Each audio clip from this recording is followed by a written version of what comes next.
بسم الله الرحمن الرحیم. السلام علیکم ورحمت الله وبرکاته. زما نوم اشفاق دی. د سیفټي یو نوې ویډیو سره ستاسو په خدمت کې حاضر یم. نن به موږ کوم ټاپک باندې خبرې کوو، هغې ته ټي بي ټي یا ټول باکس ټاک وایي. زموږ د دې چینل اکثر سامعین ښه ایکسپیرینس او تجربه کار خلک دي، هغوی چې کوم دی په کارونو کې لګیا کارونه کوي.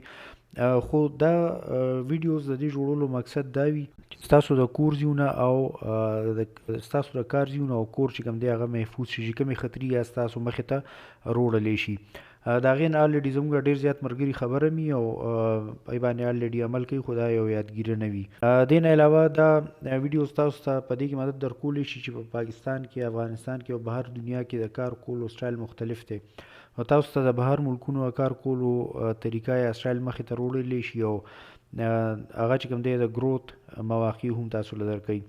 زموږ کوم ملګري چې نبوش انټرنیشنل جنرال سرټیفیکیټ یا د انټرنیشنل نبوش انټرنیشنل ډیپلوما یا ایس پی او سی ایس پی تیاری کوي، دا ویډیوز هغې ته هم په سایډ باندې هغې ته هم چې کوم دی مدد ورکولی شي. ملګرو، دا خو موږ مخکې یو ویډیو کې ذکر کړی دی، او دا به تاسو ته پته وي چې په د کار په ځایونو کې په هر یو کار په ځای کې چې کوم دی ریسک اسسمنټ یا جاب هیزرډ انالیسیس جوړ کړی شوی وي. دې ریسک اسسمنټ یا جاب هیزرډ انالیسیس کې موږ ته غټې خطرې او د هغې نه راپېښې چې کوم مطلب دا کوم نقصان موږ ته کیدی شي، نو هغه موږ ته ویلی شوي، خو صرف د دې جوړول مقصد نه وي دا چې کوم دی مخې ته به خلکو ته ویل هم وي چې په یې باندې عمل وشي. که دا ریسک اسسمنټ یا دا هیزرډز او ریسک او کنټرول میجر خلکو ته کمیونیکیټ نشي، نو یا خو به یې ته د سره پته نه وي، یا دا چې هغه هیر کړی شي. او دې نه علاوه دا هم ده چې کله د دې ذکر نه کېږي، نو خلک د دې چې کوم دی داسې محسوسوي چې دا څه غیر ضروري څیز دی. د دې بیا اثر دا وشي چې خلکو ریسک پرسپشن، یعنی مطلب دا دی د ریسک باره کې چې د هغوی کم سوچ او فکر وي، نو هغه کم شي، او هغوی چې کوم دی ریسک یا خطره هغه عمره سیریس نه لي. دا خبره د کولو وړ ده. ستاسو سوچ مطلب لکه دې ته پکار دی چې څونه هم ایچ ای سی منیجمنٹ سسټمز دي، چې څونه هم مطلب دا په غټو کمپنیانو کې یا په ارګنایزیشنز کې او ایون په وړو کمپنیانو کې په بهر ملکونو کې کار کیږي، نو د ایچ ای سی منیجمنٹ سسټم یو بیسک ریکوایرمنټ چې کوم دی، یو بیسک ضرورت چې کوم دی، نو دا ټول باکس ټاک دی. او د دنیا په ډیر ملکونو کې دا ټول باکس ټاک قانونا هم مطلب دا یو ریکوایرمنټ دی. د قانون وایي چې یاره تاسو خپلو ورکرانو له ټریننګ یا ټول باکس ټاک هر شفت نه مخکې ورکوي. دا ټول باکس ټاک څه چې کوم فورمین، سپروایزر یا سایټ انجینیر د چا لاندې چې په سایټ باندې ډایرکټ ورکران کار کوي، نو د کار یا د شفت شروع کېدو نه مخکې په روزانه بیسس باندې به د خپل ټوټل ورکران څونه چې د سره یې 10 12 50 سلي هغه به راغونډ کړي. د هغه ورځې چې کوم کار دی په هغه کار کې چې دوی ته کوم هیزرډز یا خطرې را مخامخ دي، د هغې باره کې به یې ته ووایي چې یاره تاسو نن فار ایګزامپل دې سایټ ته ځئ، تاسو بجلی سره کار کوئ، د بجلی چې کوم دی یو خطرناک چیز دی. بیا د دې خطرې نه کم نقصان کیدی شي، مطلب لکه خدای مکه یو سړی ته مړ کیدی شي یا زخمی کیدی شي یا د پیسو د روپو نقصان کیدی شي، هغه نقصانات به ورته وایي. او بیا به ورته هغه کنټرول میجرز وایي چې یاره دغه نقصان نه د بچ کېدو طریقه څه ده. نو ټولو نه اول خبره خو دا ده چې کوم کس د ورکر د لیبر انچارج وي، هغه سړی به دا ټول باکس ټاک روزانه بیسس باندې د هر شفت نه مخکې کوي، یا ایون که په یو شفت کې دی ورکر د یو ځای نه بل ځای ته وړي او یو نوی کار شروع کوي، نو دغه نوي کار نه مخکې به ورته وایي. دی به ورته هیزرډز وایي چې یاره ستاسو په دې کار کې هیزرډز یا خطرې څه دي. مثلا د کنسټرکشن سایټ کې به تاسو لیدلي لکه چې کله یو ځای کې تعمیراتي کار کېږي، نو هلته کې اسکیویشن وي، دا یو خطره ده، هلته بجلي وي، دا یو خطره ده، هلته کرین وي، دا یو خطره ده، هلته مختلف کیمیکلز یوز کېږي، نو دا خطره ده. دا خطرې به ورته دی وایي چې یاره تاسو ته نن دا د خطرې کار کې مخې ته راځي. بیا د هغه خطرو نه څه نقصان کیدی شي، څه رسک کیدی شي، هغه رسک به ورته وایي چې مطلب دا دی خدای مکه د بجلی شارټ سړي ته ولګي او دی مړ کیدی شي، یا د بجلی شارټ سړي ته ولګي دی زخمی کیدی شي، یا مطلب لکه د بجلی ماشین خراب استعمال کړي، ماشین سوځېدی شي، د روپو نقصان کیدی شي. نو دا نقصانونه به ورته وایي چې د خطرې نه دا نقصانونه مونږ ته شته. او دې نه علاوه به ورته هغه کنټرول میجرز وایي چې یاره د دې خطرې نه بچ کېدو لپاره کنټرول میجرز څه دي. مثلا تاسو پی پی ایز یوز کوئ، مثلا تاسو به هینډریل ته جوخ نه ځئ، تاسو چې کوم دی د بجلی تار بربنډوئ نه، انسولیشن به ترې نه لرې کوئ، دا کنټرول میجرز به ورته وایي. دا ایگزیکټ هماغه څیز دی چې څه په ریسک اسسمنټ کې یا په جاب هیزرډ انالیسیس کې د کار شروع کېدو نه مخکې لیکلی شوي وي. په ټي بي ټي کې تاسو که مطلب لکه چېرته کې څه انسیډنټ شوي څه اکسیډنټ وغیره شوي د هغې رپورټ هم تاسو ورته ویلی شئ چې یاره داسې اکسیډنټ شوی دی سړی پرېوتی دی یا څه او د هغې نه څه لیسن لرن دی نه موږ څه سبق اخیستی دی هغه ورته هم ویلی شئ.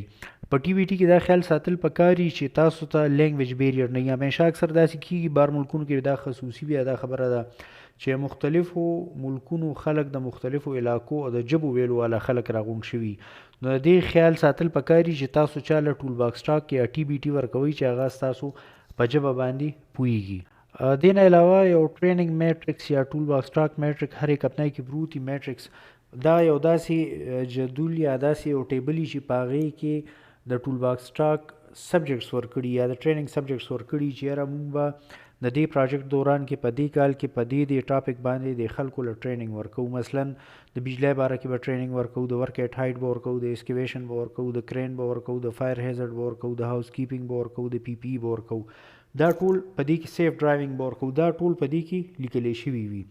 دې ټریننګ میټرکس کې دې نه علاوه دا هم لیکلی شوي چې یاره کم خلک به کم ټریننګ علي. مطلب دا دی لکه ډریور بجلی سره کار کم دی خو هغه سیف ډرایوینګ یو دغه هغه له پکار دی ټریننګ. نو دی پکې لیکلي چې یاره دا د سړی به دا ټریننګ کوي. بلې پکې دا مینشن کړي چې دا به دی په کال کې یو ځل کوي، 2 ځل به کوي، 12 ځل به کوي، 100 ځل به کوي. بلې پکې دا لیکلي چې دا ټریننګ به ده ته ان هاوس میلاویږي، خپل یو انجینیر یا فورمین به وله ورکوي که یا بهرنی کس به وله ورکوي. دا ټریننګ میټرکس دې سره ریلیټډ سیز خو نه دی، هغه د ټریننګ په دغه کې راځي. خو دا هسې ستاسو مخې له راولم چې داسې یو سیز کمپنیانې استعمالوي. ملګرو د دې خبرې خیال ساتئ چې کوم کس هم ټول باکس ټاک ورکوي هغه له د هغې نه اول څه تیاری پکار دی. داسې نه چې سهار راشي او جنرل خبرې ورکرانو ته وکړي چې هلکه تاسو صحیح کار کوئ، د خپل سیفټي خیال ساتئ. دا ډېرې جنرل یا عام خبرې دي. داسې نه هغې دپاره څنګه چې استاد په کلاس کې تیاری کوي دغسې ریسک اسسمنټ ووایئ او چې کوم هغه د هغې کار سره سپیسیفک هیزرډز ریسک او کنټرول میجرز دي نو هغه ورته بیانول پکار دي. دې سره به څه کېږي، دې سره ستاسو خپل اعتماد به سیوا کېږي، ستاسو د ورکرانو په سیفټي باندې اعتماد سیوا کېږي. ته به دا پته لګي چې دا ولې ضروري ده او د سیفټي سره کمپلاینس یعنی مطلب په سیفټي باندې به د خلکو عمل درآمد سیوا کېږي. د دې دپاره د پبلک سپیکینګ سکلز پکار دي چې تاسو خلکو مخکې خبرې کولی شئ. که دا نه نو خیر دی، تاسو ټینشن مه لئ چې 1 ځل 2 ځل 3 ځل 4 ځل 5 ځل یو میاشت تاسو مسلسل ټول باکس ټاک کوئ دا سکلز ډیولپ شي په خپله د سړي. همیشه چې کله ټول باکس ټاک ورکوئ نو چې تاسو ته کوم خلک ولاړ دي دا مه ګڼئ چې تاسو دوی نه سوپیریر یا استاد یې او دوی ته هېڅ نه معلومات تاسو ورته ښیئ. هغوی هم ډېر ایکسپیرینسډ او ډېر قابل اعتماد او باعزته خلک دي. د هغوی د سیلف ریسپیکټ خیال ساتئ، د هغوی د ایکسپیرینس خیال ساتئ. هغوی سره ټو وی کمیونیکیشن هم ډیولپ کولی شي. په ټول باکس ټاک کې دا هم کیدی شي چې تاسو ته باندې څوک څه سوال وکړي یا یو خبره مونږ نه مس شوي او هغه مونږ ته ووایي. نو مطلب دا دی چې داسې خلک انکرج کول پکار دي په ټول باکس ټاک کې چې کوم دی. مطلب دا دی ټو وی کمیونیکیشن انکرج کول پکار دي.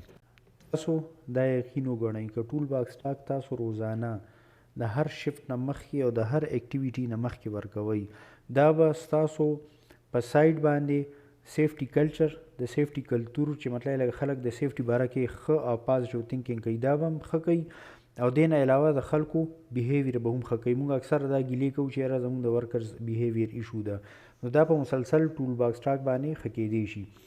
دا مختصر غونډه کې یو ویډیو ټول باکس ټاک باره کې چې ما تاسو ته ویل غوښتل د دې ویډیو په ډسکرپشن کې ما څه هیشټیګز لګولي دي. هغه داسې هیشټیګز دي چې پښتو کې د هغې په پښتو ژبه کې دې باره کې ویډیوز کم دي یا کم خبرې کېږي نو داسې څه اهم هیشټیګز ما په دې ویډیو کې لګولي دي. دا خبرې په انډکشن ټریننګ او ټول باکس ټاک کې خلکو ته کول پکار دي او موږ له داسې لیډرشپ پکار دی، داسې پریشر گروپس او یونینز پکار دي چې هغه دا څیزونه زموږ ورک کلچر ته او زموږ پروفیشنل باډیز ته وروړي. ایچ ای سی یو کې اوشا په ویب سایټس باندې دې باره کې نور ډیټیل شته دی. که تاسو سیفټي باره کې نور ویډیوز کتل غواړئ او تاسو پکې انټرسټډ یئ نو په دې چینل به تاسو ته میلو شي. لایک شیر سبسکرایب یې کوئ. که څه کریکشن کول غواړئ یا نوي ویډیو کتل غواړئ نو په دې باندې کمنټ وکئ. الله پاک دې زموږ د ټولو حفاظت وکړي. الله اصلي حفاظت کول والا دی. د لوی الله په امان.